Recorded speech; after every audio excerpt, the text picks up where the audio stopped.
Hello everybody, welcome back to another brand new video. Today we're here for the very first episode of F1 2020 Career Mode. Been looking forward to this for a awful long time. I can say throughout recording this season opening race yesterday and just driving some of the cars, some of the tracks, it's a lot different to 2019, a hell of a lot different. Cars certainly feel a lot nicer to drive. Now, just a few things I want to clear up. I will be uploading hot lap and, mainly just hot lap videos like I did on 2019. Not too sure when they'll be out. Probably won't worry about that right at the moment, but they will come out. Just putting that out there so everybody knows. But anyway, time to head off to our team headquarters for our pre-season interview, so to speak. So let's see what's going on here.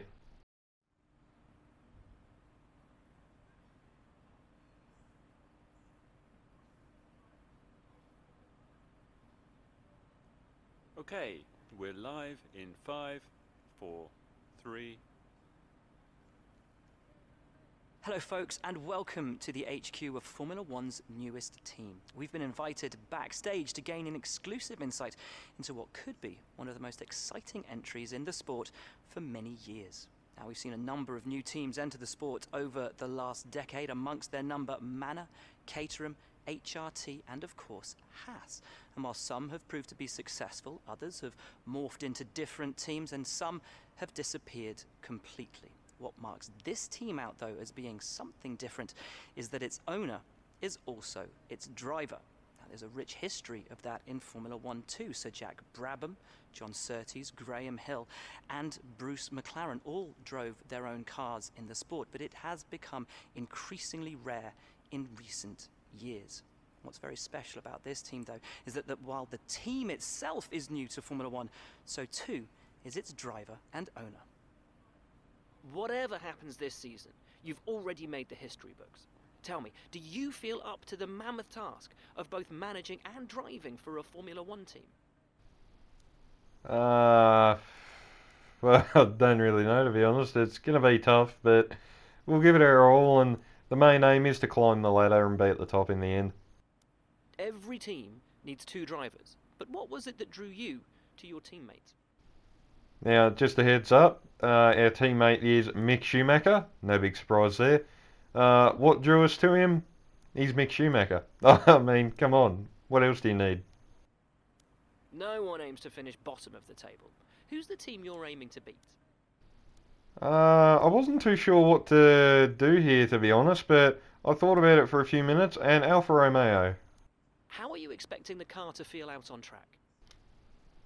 Fingers crossed the car feels good. Anything that I've put my hands on probably fall apart, but you never know. The other teams now have years of experience, both on and off the track.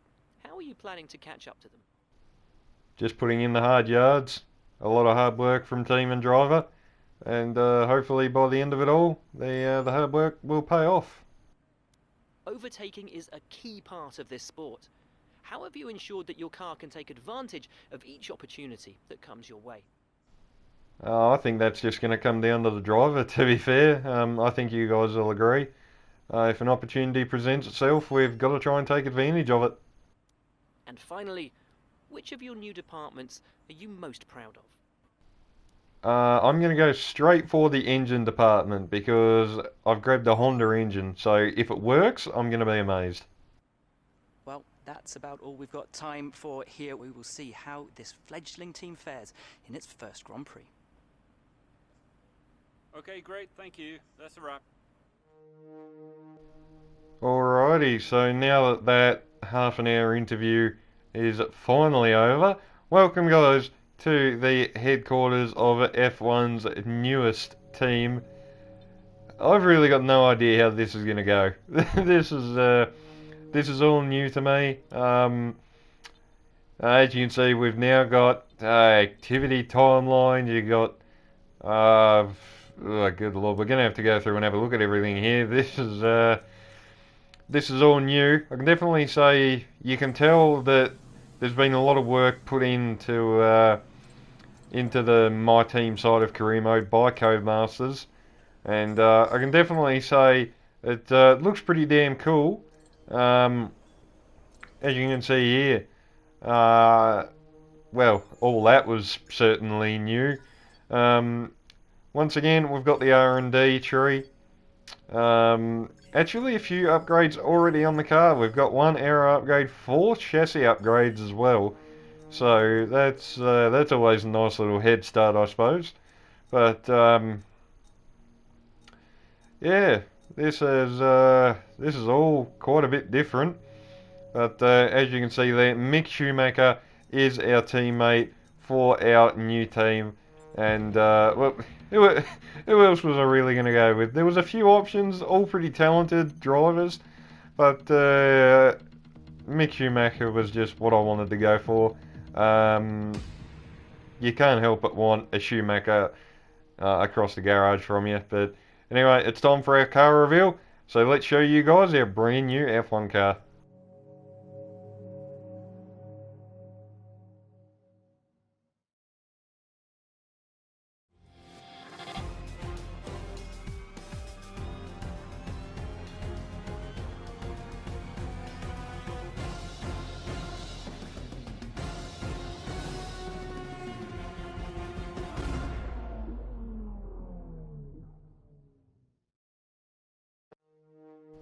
Alright, so there she is, boys and girls, our brand new Spiker F1 car.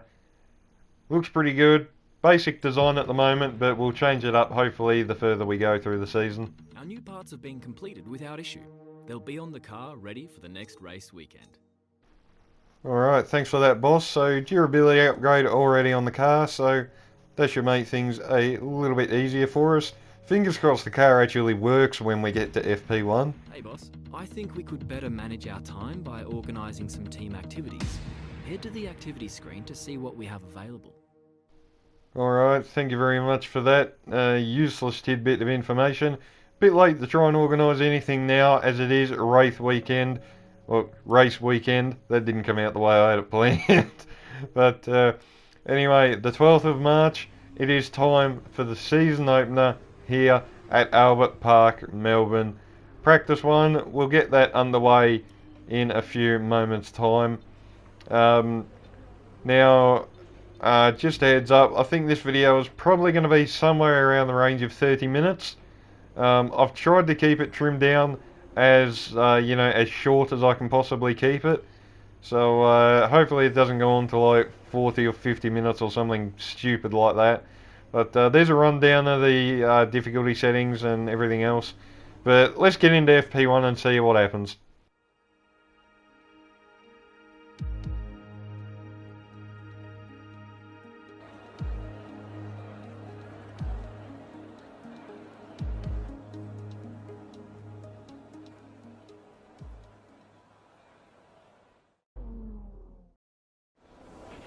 Hey boss, this is Jeff.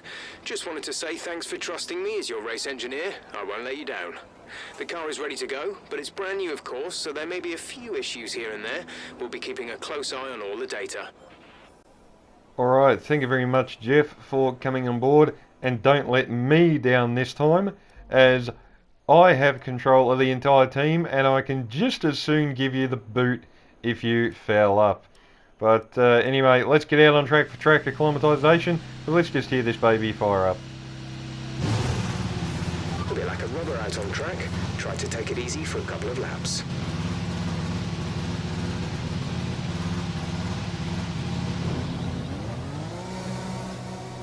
Alright, so here we are heading out onto the track for our first drive in our F1 car.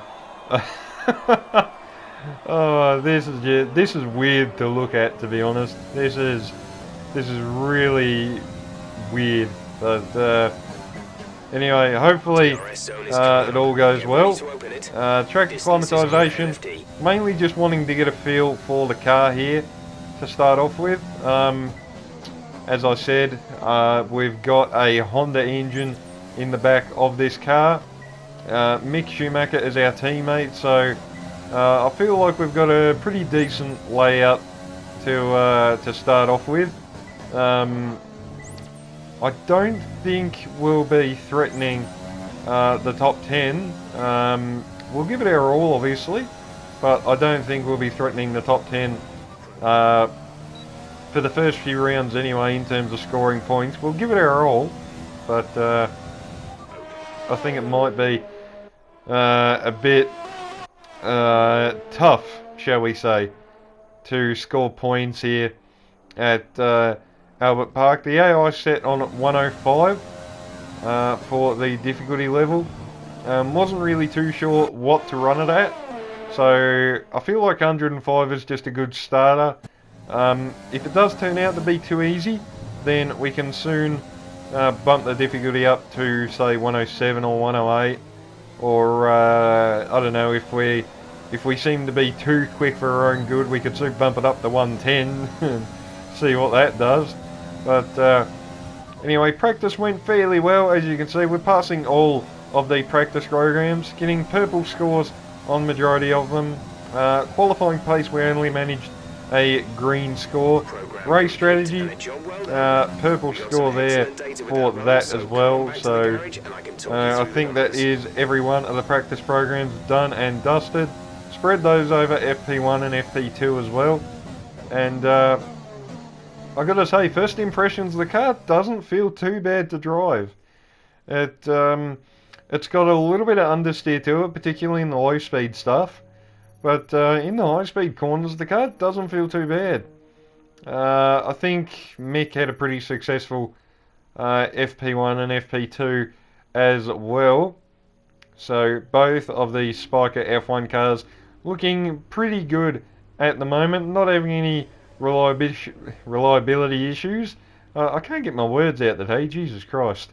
But anyway, just having a look around here before we head off to qualifying, and I would like to make it into Q2. I'll be brutally honest, I know that sounds very optimistic, but yeah, I really would like to make it into Q2. I feel like that's possible, judging by our pace in practice. I feel like a Q2 appearance is actually possible for this car and this team. Whether it's myself or Mick Schumacher that makes that happen, time will tell. But anyway, a couple of upgrades already purchased, so that'll help us out.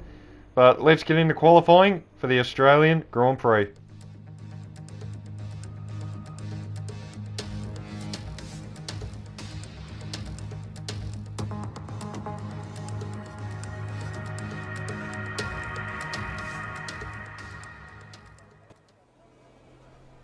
So alright, here we are in the garage for our very first qualifying for Spiker. Hopefully this goes well. As you can see, out for our first qualifying lap now. This one was really a banker, to be honest. The lap wasn't great. I didn't exactly make many mistakes. Puts us P6 provisionally on a 121.6. But as you can see, we get demoted quite quickly come the end of the session, down to P17 at the moment. I think Mick Schumacher is down in 20th, if I'm not mistaken, so hopefully he can pull himself up the order a little bit. But we're on our final qualifying lap now. I wanted to save a set of tyres in case I did get through to Q2, so I waited right to the end of the session, and that is the lap that we're riding on board for right now. Pretty decent first sector. We're about a 10th up at the moment. I think we realistically need to gain about 3, maybe 4 tenths, maybe half a second if I want to be, if I want to make sure that I'm safe. Obviously, all the AI are out on a lap as well, so you would think that everybody would improve. But flinging it through the fast S's there, the car actually felt relatively planted, more so than what I originally expected it would. So chassis definitely working quite well for us there. But coming to the final couple of corners now, we're about 2.5 tenths up, wringing the neck of this car through the penultimate corner now. We get demoted to P18, Schumacher P20. I think that's as high as he's going to get. But we come across the line, we're going to improve by almost 3 tenths. Where do we end up? I think it was P17. Yes, it is. So we have not made it out of qualifying 1 here for the season opener at Australia. Can't be too disheartened by that in a way, as you know, we are a brand new team, brand new car, but man, as you can see, we really missed out by not even 0.2 of a second. So we're right there in terms of making it, but Pierre Gasly, Giovinazzi just had enough in the tank to keep ahead of us. Mick Schumacher down in P20, so he's ahead of both Williams at least, so that's always good. Both Haas's eliminated as well, so both Haas's, both Spikers and both Williams out in the first part of qualifying. Bit of a shame, but I definitely think we should have a good race car, so hopefully we can make the best of it. But anyway, wish me luck for the race, and let's get into it and see where we end up. Luck there. It's not quite where we'd want to be on the grid, but chin up, it's not the end of the world. No more testing, no more practice. This is the real deal. And it's make or break here at Albert Park, home of the Australian Grand Prix since 1996. And home to round 1 of this year's Formula One World Championship. Just south of Melbourne's downtown business centre is the one and only Albert Park circuit. 3.3 miles of public roads, closed for the weekend of course, make for a bumpy circuit with little undulation. There are 16 corners around the lake and a couple of good passing opportunities here as well, thanks in part to the DRS zones into turns 1, 3 and 13. Can Mercedes start with victory in their bid to win a 7th consecutive Constructors' title? Could Ferrari or Red Bull establish an advantage early on? And with 22 cars on the grid, how quickly can the new team find their footing? Well, it's great to be back, Anthony Davidson. We've got a lot to talk about this year. That's right, Crofty. It felt like a long winter, but it's good to finally be back. I have to think the usual suspects will battle it out at the front, but there are always going to be some teething problems early on in the season, so whoever can keep on top of their issues will have the advantage today. As I mentioned earlier, we're up to 11 teams this season, with a new entry run by, well, of all things, an owner-driver. That's something we haven't seen in this sport since Hector Raback over 4 decades ago. So how are they looking so far? Ever since their participation was announced, there were questions being asked about whether an outfit like this could survive, and certainly it's proving to be a trial by fire so far. Let's hope they can continue to draw in investment and find a little more pace as well. It's time to see how our drivers are stacking up after yesterday's exciting qualifying session. Lewis Hamilton lines up on pole position, and it's Valtteri Bottas that completes the front row. As we continue through the rest of the grid today, we have Verstappen, Vettel, Alexander Albon, and Sainz, Norris, Ricciardo, Perez, and Esteban Ocon. Stroll, Kvyat, Charles Leclerc, they'll be starting further back after an earlier grid penalty. And Raikkonen, Giovinazzi, Gasly, Lee, and Kevin Magnussen. Grosjean, Schumacher, Russell, and Nicholas Latifi. It's almost time for the lights to go out, so let's head down to the track and get this Grand Prix underway. Okay, I know it's your home Grand Prix, but treat it like any other race. Don't take unnecessary risks. Alright, thank you very much, Jeff, but I'm afraid we might have to take a few risks from back here to try and climb our way up the order. Welcome, guys, to the opening race of our F1 2020 career mode here at Albert Park. I don't know what to expect in this race, to be honest. I don't know if the AI are going to be so OP that we're just going to get left behind, or are we going to be able to fight them? Go through all the gears if you can. We need to make sure the engagement is okay before the start. We're going to want to put some temperature into the tyres and brakes. We need to keep the engine cool though, so don't go too high with the revs. Alrighty, so off we set for the formation lap in P17. This is probably actually a pretty good starting position when you take into consideration, like I said, this is a brand new team, brand new car, run by me, so I'm amazed it actually survived qualifying. But anyway, now it's got to survive another 28, 29 laps, something like that around here at Albert Park. As I said before the race, ideally it would be pretty cool to score some points here today, but I really don't think that's going to happen. I really just don't think that this car is capable of being a top 10 car at the moment. But you never know. Like I said, the AI is set to 105. So whether that means that they will just streak off down the road, or whether we will actually be able to gain some positions and fight them, well, we don't know, but we're going to find out very soon as we reform back on the grid. AlphaTauri and the two Alfa Romeos just ahead of us. Alpha's the team that we want to beat, but here we go, 5 red lights, and away we go for the season opener here at Australia. It looks like a pretty decent launch straight up into Rich, and overtake for the ERS. Looks like we got a pretty even start compared to Leo. Down into turn 1, lock up in front from, I think that was either Raikkonen or Leclerc, couldn't really tell. We maintain P17 for the moment as we got Mick Schumacher now having a look at us. So great start there from Schumi, but down up the inside of who was that, Pierre Gasly and Antonio Giovinazzi. We get a little hit in the left side from the Alfa Romeo driver there, but no damage done, and we get up to P15. So great start for the two Spiker cars. Mick Schumacher up to 18th, ourselves up to P15. So very nice start for the two orange and black cars at the moment. Through the S's for the third time on lap 3. That's our first warning for exceeding track limits, so we better be a good boy and watch out for them. We'll head up to the front of the field now as we got the two McLarens running in 6th and 7th, I believe it is. But Carlos Sainz slows on the exit of T1, and that is a big engine failure for the McLaren. Smoke billowing out the back of that car, and that is not a good way to start your championship campaign. Let's ride on board with Lando Norris down into turn 1, and the car just gives up the ghost. Smoke pouring out the back of Sainz's car there. Really, really unfortunate. They were on for a pretty solid haul of points there. But getting back to us, we're making a move on Kimi Raikkonen now, as I think Raikkonen and Kvyat were both slowed up by Charles Leclerc making moves, and that allowed us to get a run on both of the Alpha cars, but we were able to get through on Raikkonen. Kvyat maintains P12 for the moment, so now we're up to P13, and I must admit, we're actually doing quite well for ourselves at the moment. The car feels pretty good. Not really struggling that much.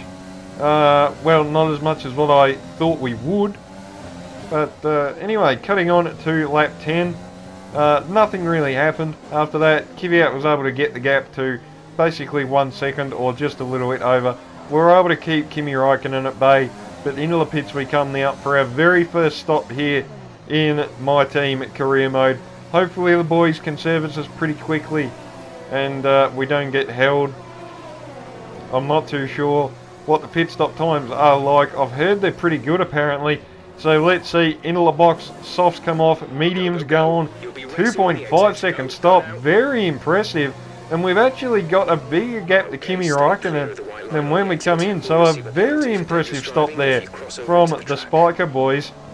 And as a matter of fact, we've now got a gap over 1 second to Kimi Raikkonen. There was a bit of Racing Point front wing there on the exit of T1. So I'd say Sergio Perez must have acquired a little bit of damage from or off someone.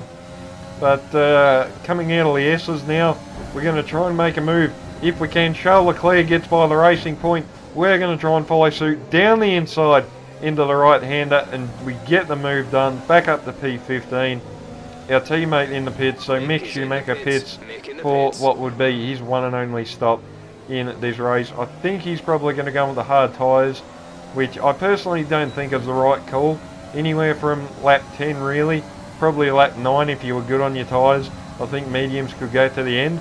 But anyway, Danny Kvyat exiting the pits here now, and that has really slowed up Charles Leclerc, and we could have a potential opportunity to snag 2 cars at once here. We're going to look around the outside of Charles and the AlphaTauri as well. Could we get a double overtake here on Danny Kvyat and Charles Leclerc? We get the inside line for the left-hander, and what a move up to P11. Oh, that was a mammoth move. That was absolutely awesome. Clean around the outside of two cars that are realistically should be an awful lot better than us. We are on a softer tyre, but I didn't think that would make that much difference. Coming on to the end of lap 12, Esteban Ocon peels into the pit lane for Renault, and what that has done is that has now put us in position 10. We are now currently in the points.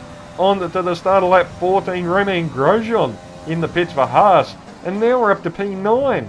So, out of nowhere, this is, I really don't know what to say. Daniel Ricciardo now stops at the end of lap 16, and now we find ourselves in P8 of all things.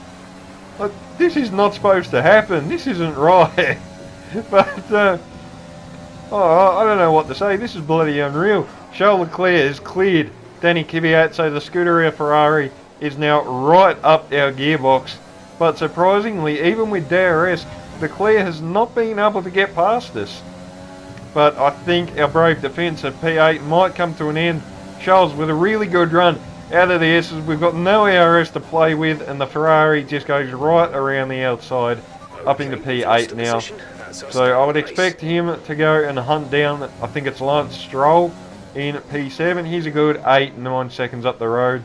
So Leclerc will probably go and set after him now. So it'll be interesting to see if the Ferrari can hunt the racing point down. But in terms of our race, that was really it. So on to the final lap. Nothing really happened. Leclerc caught up to Stroll. As you can see, the gap half a second between those two. Our medium tyres really started to die off about 2-3 laps ago. So really from lap 26, lap 27. Well, there's the proof. 72% on the left front. So we are really pushing the envelope here. We shouldn't end up with a flat tyre. So fingers crossed, knock on wood, that doesn't happen. Valtteri Bottas wins the opening race of the season for Mercedes. So brilliant job there from Valtteri. I think that was the win from pole position. Fastest lap to boot as well. So a mirror image of his 2019 race victory. Looks like we are going to hold on to P9.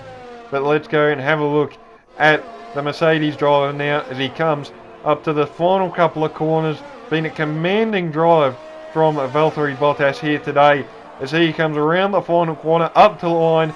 Mercedes win the opening race here at Australia. 26 points to Valtteri Bottas, so congratulations to him. Max Verstappen comes across the line for P2 to Red Bull Racing. They would be pretty pleased with that. Lewis Hamilton across the line for P3. Alex Albon P4.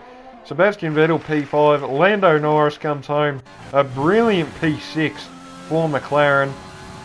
I reckon they would have to be pretty pleased with that. Lance Stroll comes home for P7, I think it is. Charles Leclerc P8, not what he would have wanted, but we cut back to us now. Somehow from 17th on the grid, we are going to come up to the line and finish P9, and that is 2 points on our debut. Get in there! Yes! At the end of the race, we'll see you in Parc Fermé.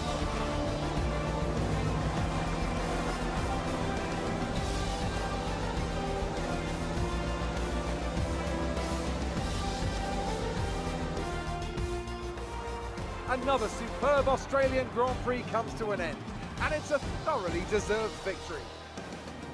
Talk to me, Ant. What was it that set them apart from the competition today? Well, time management probably played quite a large role in the outcome of this one. As ever, it's not just about speed, it's all about maintaining that speed consistently over a stint, over a race distance. So being able to keep up the lap times while still being smooth on the controls and gentle on the tyres, that's really where the race was won today. Mercedes are on top form once again after an excellent race weekend. It's great to see them up on that podium once again.